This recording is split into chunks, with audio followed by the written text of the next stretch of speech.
Assalamualaikum warahmatullahi wabarakatuh. Yuk kita lanjut aja ke bagian berikutnya. Tapi sebelum kita lanjut, kita berdoa dulu ya.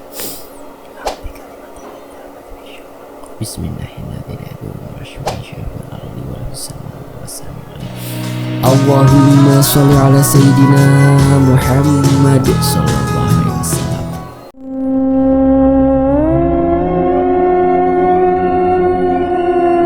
Sebelumnya, aku sedikit skeptis, tidak percaya dengan keberadaan pasar setan di setiap gunung. Namun kali ini, detik ini, aku mengalaminya secara nyata.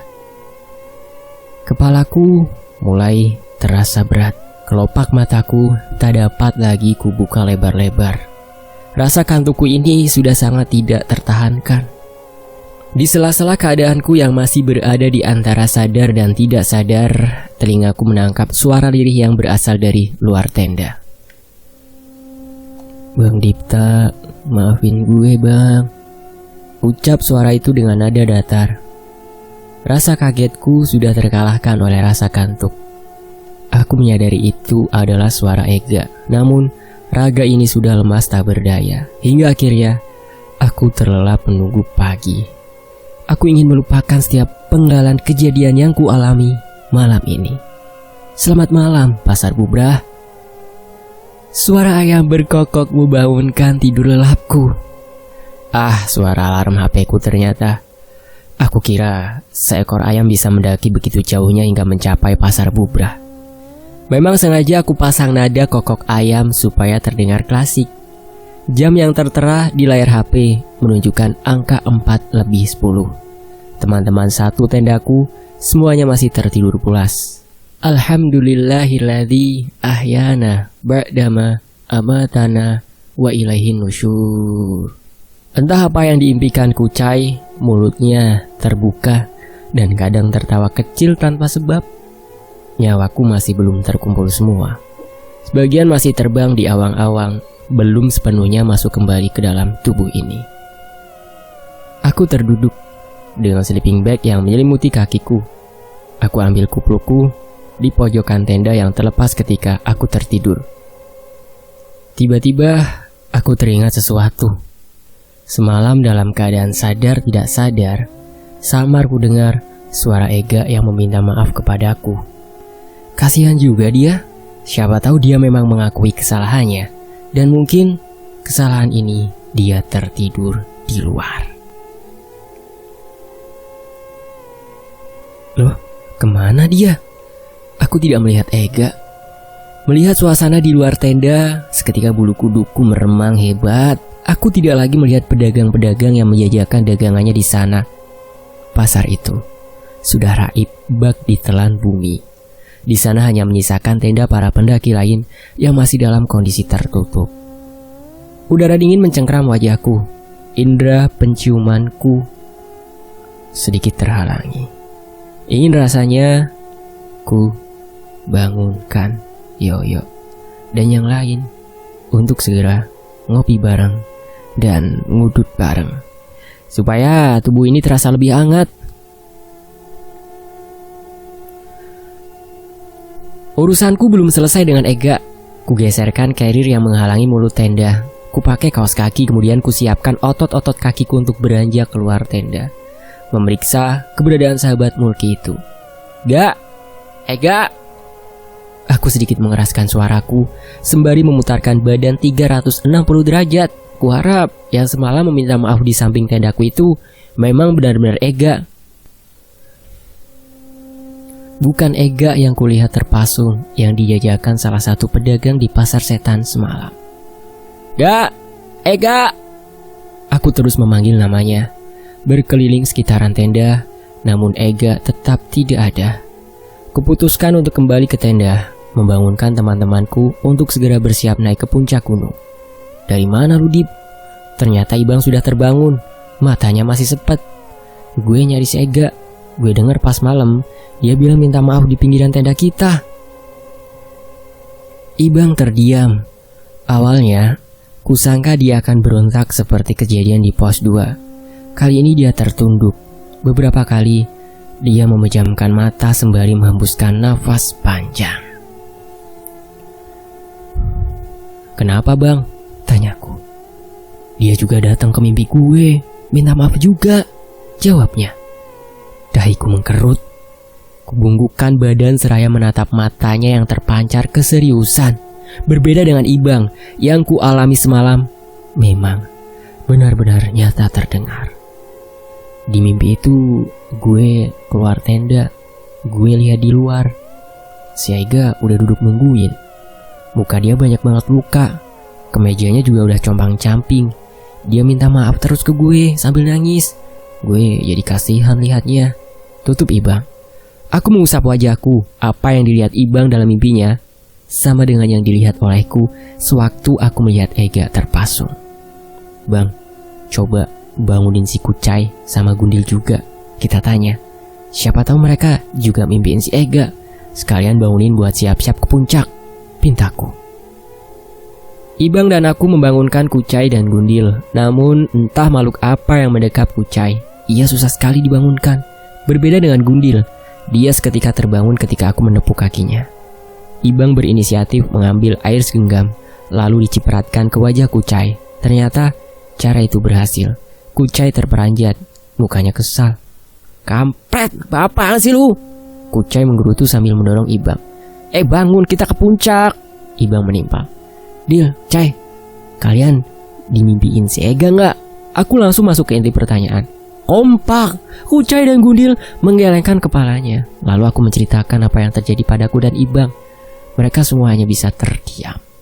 Kucai menggaruk lehernya. Dia bilang, udah, gak usah dipikirin."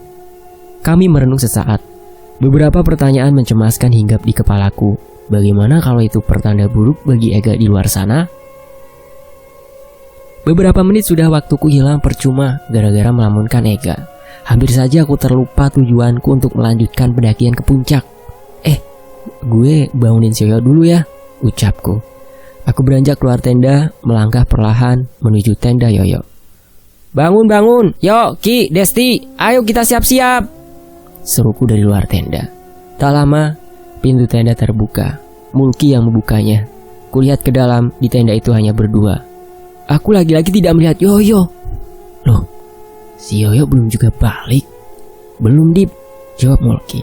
Kemudian Mulki membangunkan Desti yang masih tertidur pulas. Mesranya Mulki membangunkan kekasihnya itu membuatku harus menahan rasa iri. Nasib memang nasib. Apa aku harus kubelai pasir yang aku duduki ini dan kuciumi layaknya mencium kekasih? Bisa-bisa sepulang aku dari pendakian ini, aku dibawa ke rumah sakit jiwa oleh teman-temanku. "Kemana Yoyo? Lama sekali dia meninggalkan tenda." Aku kembali teringat dengan si Mbah. Dia yang mengatakan ada desa di belakang puncak ini. Apa mungkin Yoyo benar-benar ke sana? Aku kembali berdiri. Debu-debu yang menempel di celanaku aku singkirkan. Aku akan mencarinya, sekaligus mengobati rasa penasaranku tentang desa itu. "Kemana, Dip?" tanya Mulki. Ketika langkahku kuputar menuju belakang tenda. "Nyari si Yoyo dulu," ucapku tanpa menoleh kepadanya. Terus melangkah menjauhi tenda sebelum pergi menuju desa misterius itu. Terlebih dahulu aku akan menyisir setiap tenda pendaki lain. Siapa tahu Yoyo mampir ke sana. Aku berjalan menyisir setiap tenda. Meskipun ada beberapa yang sudah dibuka dan pendaki lain tengah bersiap, masih banyak pula tenda yang masih tertutup dalam keadaan gelap. Yoyo. Aku terus memanggil namanya, berharap Yoyo tidak benar-benar pergi ke desa itu. "Ya, ada apa?" Ada yang menjawab seruanku dari dalam tenda. Langkahku terhenti, menunggu orang yang menjawabku keluar tenda. Beberapa saat kemudian keluarlah seorang laki-laki yang tak ku kenal keluar dari dalam tenda. "Manggil saya, Bang?" Laki-laki itu bertanya. "Oh, maksud saya Yoyo teman saya." Aku sedikit malu menahan malu, karena ternyata dari sekumpulan pendaki itu ada yang bernama sama. Kulanjutkan langkahku. Instingku mengatakan, Yoyo memang tidak benar-benar ada di antara tenda-tenda itu. Akhirnya, benar-benar kuputuskan untuk menyambangi desa misterius yang disebut-sebut Simba dengan sebutan desa saya. Hingga di ujung tenda yang didirikan di area itu, kakiku tidak lagi mampu menahan dinginnya udara yang dari tadi menembus masuk melalui celah-celah kaos kaki. Gue ambil sepatu dulu deh, ucapku kepada diriku sendiri. Sembari menahan dingin yang terus saja terasa, aku mempercepat langkahku. Hingga sampai di dekat tendaku, aku melihat satu pemuda yang tak asing yang sedang berdiri di dekat plang papan pasar Bubra. Itu Yoyo. Aku segera menghampirinya dengan sedikit berlari, meski kaki selalu amblas tertelan pasir. Lu dari mana, Yo? Dari rumah si Mbah. Loh, desa itu benar-benar ada? Tanyaku heran. Iya, jawabnya singkat. Lalu Yoyo merogoh sakunya, mengambil 2 batang rokok, satu untuknya, satu untukku. Aku pun diberi pinjam koreknya untuk menyalakan rokok itu. Jaga yang lain ya, Yoyo bersungut, memonyongkan bibir bawahnya, seraya menatap langit yang mulai sedikit lebih terang. Lu gak akan ikut ke puncak? Tanyaku. Ikut. Terus? Jagain aja teman-teman kita. Kalau habis pendakian ini, lu mau ngajak mereka lagi mendaki gunung lain? Jawabnya. Lah, lu mau kemana emang? Tanyaku tersentak. Matanya yang semula terus menatap langit, ia tundukkan, sembari mematikan api rokok yang masih panjang itu. Keluar negeri, jawabnya sambil tersenyum kepadaku. Tergurat 3 garis senyum di setiap pinggiran matanya. Serius lu? Tanyaku kembali. Iya. Udah, siap-siap ayo. Yoyo beranjak sambil sedikit memukul bahuku. Aku memang pernah mendengar keinginannya untuk keluar negeri. Dia ingin bekerja di perusahaan IT yang berlokasi di Singapura. Memang kebetulan om dan tantenya tinggal di sana. Katanya, gaji IT yang berbasis di luar negeri gajinya selangit, sehingga lumayan untuk membantu ekonomi keluarganya yang berkecukupan. Tapi, apakah secepat ini? Aku mengikuti Yoyo dari belakang. Dia menghampiri tendanya, sementara aku singgah di tendaku.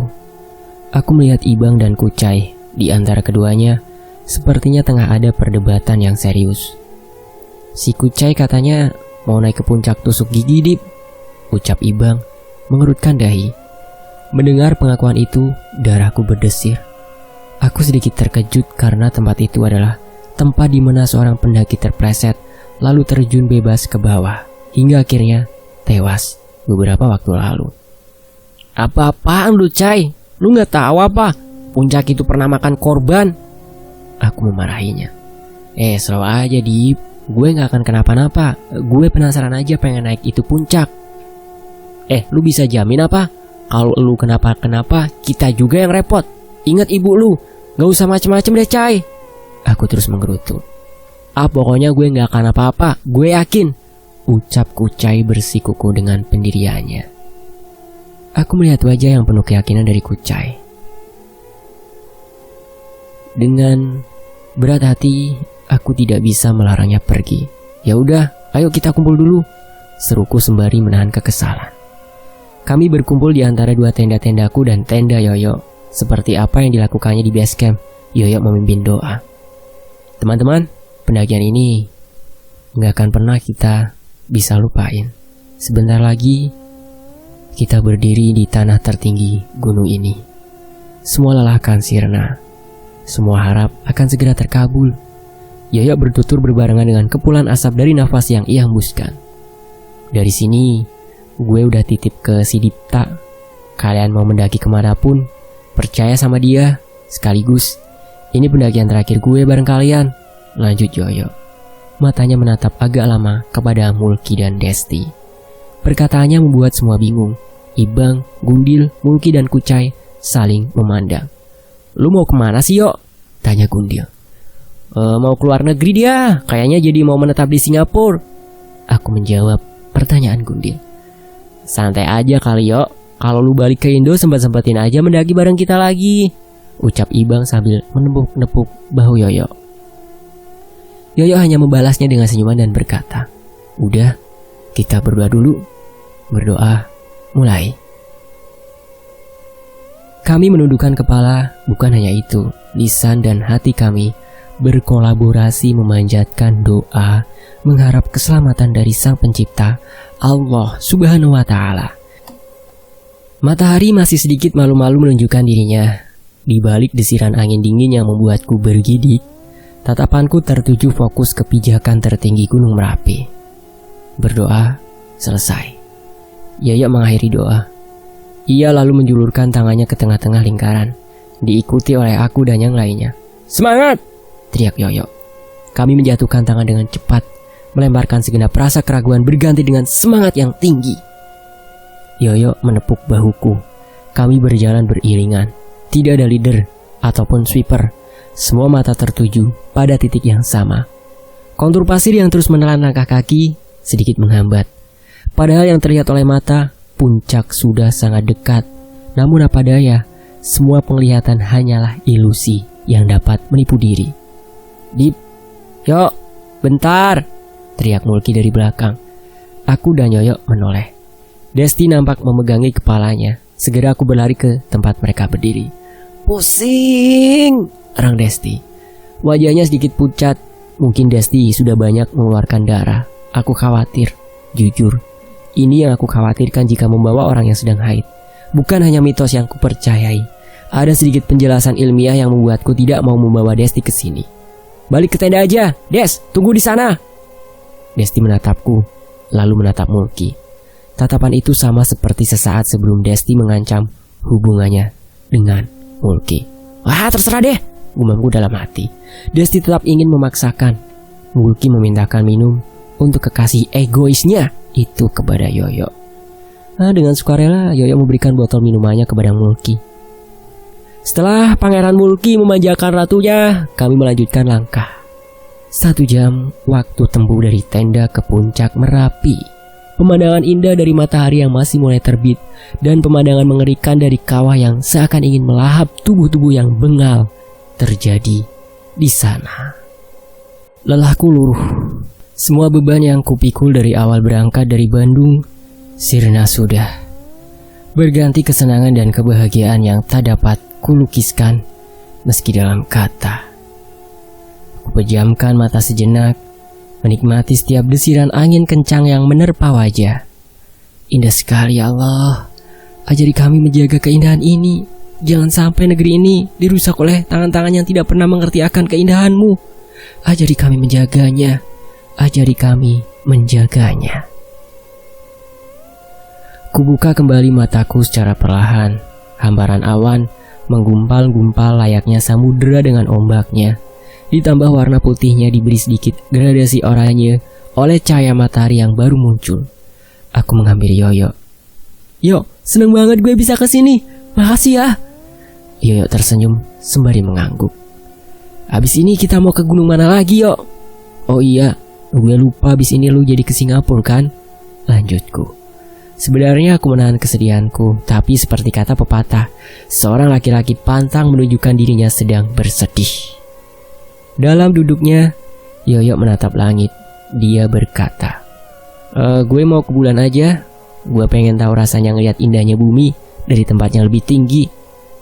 Malah bercanda lu ah. Aku mendorong bahunya. Matahari sudah menunjukkan dirinya dengan sempurna. Kulihat Kucai akan melancarkan aksinya, ditemani Ibang dan Gundil. "Si Kucai mau kemana?" tanya Yoyo mengikut bahuku. "Dia mau naik ke puncak tusuk gigi katanya," ucapku. "Oh, hati-hati aja," ujar Yoyo. "Woi Cai, lu hati-hati ya," aku meneriaki Kucai. Aku tidak ingin dia menerima hal pahit seperti pendaki yang sebelumnya terjatuh di sana. "Siap," teriak Kucai dari jauh. Aku kembali menatap indahnya samudera awan.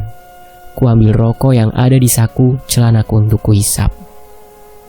Begitupun dengan Yoyo. Sebenarnya aku mengakui merokok bukanlah hal yang baik. Namun, apa mau dikata, aku sudah kecanduan. Pernah beberapa bulan aku berhenti merokok karena pacarku dulu. Namun setelah aku putus hubungan dengannya, aku kembali merokok. Pesanku, bagi kamu yang emang bukan perokok dan hendak mendaki gunung, masih banyak cara lain untuk sekedar menghangatkan badan, seperti meminum wedang jahe atau memakan mie instan. Dip, Mulki memanggilku. Dia tersenyum picik, matanya terus berkedip cepat. Aku tahu maksudnya. "Belum puas lu manas-manasin gue. Mana sini HP lu?" "Lu emang sahabat gue yang pengertian, Dip. Makanya cari pacar dong. Jangan kalah sama mantan lu yang udah nikah." betapa Mulki memekik telingaku.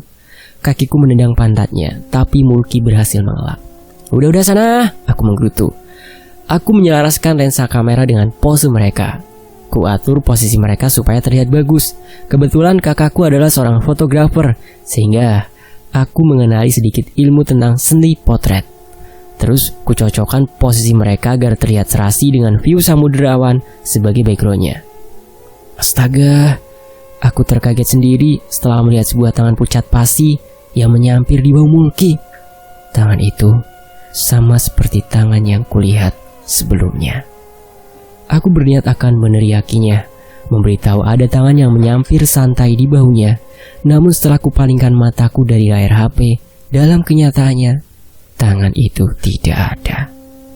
Aku memeriksa kembali layar HP dan benar, tangan itu memang sudah menghilang. Bang Dipta, ayo cepet, teriak Desti sembari menyandarkan kepalanya menyamping di bahu Mulki. Setelah beberapa jepretan yang kulakukan, aku mendengar riuh dari pendaki lain yang berlarian menuju satu titik.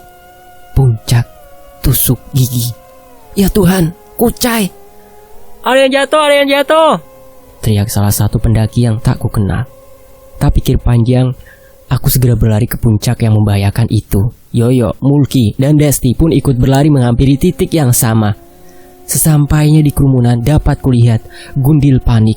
Dia terus meneriaki nama Kucai. Benar kan apa aku bilang? Kami membelah kerumunan, memeriksa kondisi apakah Kucai sudah terjatuh jauh ke dalam sana. Aku dilanda kepanikan. Apa yang harus aku katakan pada ibunya? Masa iya kejadian tahun lalu terulang kembali dan kali ini menimpa saudaraku? Aku melihat Ibang seperti memegangi sesuatu di tepian jurang. Aku mendekatinya. Syukurlah, ternyata Ibang tengah memegangi Kucai. Aku lantas meminta bantuan pendaki lain untuk menarik Kucai, lalu membawanya ke titik aman. Gue bilang juga apa? Aku memarahi Kucai. Dia hanya terdiam dengan nafas tersengal. Dengan rasa malu, aku berterima kasih kepada pendaki-pendaki yang membantu evakuasi kecelakaan Kucai. Hampir saja Kucai menjadi headline news di media-media negeri ini. Aku memutuskan untuk kembali turun menuju tenda. Semua menyetujui keputusanku. Aku rasa cukup sekarang waktunya untuk kembali ke rumah masing-masing dengan selamat. Sampailah kami di tenda. Sesegera mungkin kami membereskan barang-barang, merapikannya kembali ke dalam carrier. Tak butuh waktu lama, kami semua bersiap untuk meninggalkan Pasar Bubra. Sejenak aku menghadap puncak Merapi. Dalam hati ini, tak rela aku berpisah dengannya. Namun aku berharap suatu saat dapat kembali ke tempat ini. Selamat tinggal Merapi. Kami melakukan koordinasi terakhir sebelum menuruni gunung. Dikomandoi oleh Yoyo, kami semua seksama mendengar arahannya. Yoyo memintaku untuk menjadi leader, sedangkan dia menjadi sweeper. Kali ini, aku mempunyai rasa percaya diri yang tinggi menerima titah Yoyo. Rombongan kami mulai berarak turun, terus melangkah hati-hati untuk bisa selamat sampai base camp. Kewaspadaan perlu ditingkatkan ketika kami dihadapkan dengan jalur yang mempunyai kemiringan yang sangat ekstrim. Salah saja tumpuan, kami bisa terjatuh. Dengan cepat, aku menuruni jalur pendakian. Turunan demi turunan itu kulewati dengan penuh kehati-hatian. Hingga akhirnya, aku merasa ada yang aneh dengan sekelilingku. Nampak asing. Bukan seperti jalur pendakian yang kemarin kulalui. Aku memastikan dengan menoleh ke belakang. Kulihat Yoyo, Mulki dan Desti tidak ada. Hanya ada Gundil, Kucai, dan Ibang. Kepanikanku berusaha kuredam. Aku meminta semuanya untuk menunggu. Siapa tahu Yoyo, Mulki, dan Desti masih berjalan di belakang dan segera menghampiri kami. Setengah jam kami menunggu, Yoyo belum juga datang. Kami pun tidak berpapasan dengan pendaki lain. Padahal saat turun dari Pasar Bubra tadi, rombongan pendaki lain ada yang ikut turun juga. Waktu semakin siang, tidak mungkin bagiku untuk kembali ke atas. Karena kalau begitu, waktu akan terkuras banyak. Sedangkan Mas Irwan sepertinya sudah di jalan untuk menjemput. Aku meyakinkan diri dengan melihat jalan setapak yang terdapat di hadapanku. Jalan itu terlihat normal, bukan jalan yang jarang dilalui oleh manusia. Aku yakin jika menelusuri terus jalan ini, kami pasti menemukan jalan keluar. Aku memutuskan untuk terus merangsek masuk ke dalam jalan yang asing itu. Terus kujejaki jalan yang kurasa normal untuk dilalui. Setelah beberapa lama kami berjalan, benar saja. Dari kejauhan aku dapat melihat sebuah persimpangan. Tepat di persimpangan itu pula, aku melihat Yoyo, Mulki, dan Desti. Aku mempercepat langkahku untuk segera menghampiri mereka. Semakin dekat jarakku dengan mereka, semakin jelas aku melihat wajah ketiganya pucat pasi. Mulki beberapa kali terlihat menahan muntah, dan Desti hanya terkulai lemas bersandarkan tanah. Sementara Yoyo, dia berusaha keras mengatur nafasnya. Keadaan Desti sangat lemah. Aku yakin sekali kalau gadis itu kehabisan banyak tenaga. "Gimana ini, Yo?" tanyaku. "Lanjut aja, tanggung sebentar lagi," jawabnya. Aku membopong Yoyo, Kucai membopong Mulki, dan Ibang membopong Desti. Tidak jauh dari persimpangan tadi, kami sampai di pos 1. Aku sempat menanyakan kepada Yoyo, apakah akan rehat sejenak di sana atau lanjut. Namun dengan yakin walau terlihat pucat, Yoyo ingin melanjutkan perjalanan. Tidak ada penolakan dari Mulki ataupun Desti. Mereka berdua setuju dengan Yoyo dan seperti ingin buru-buru sampai di base camp.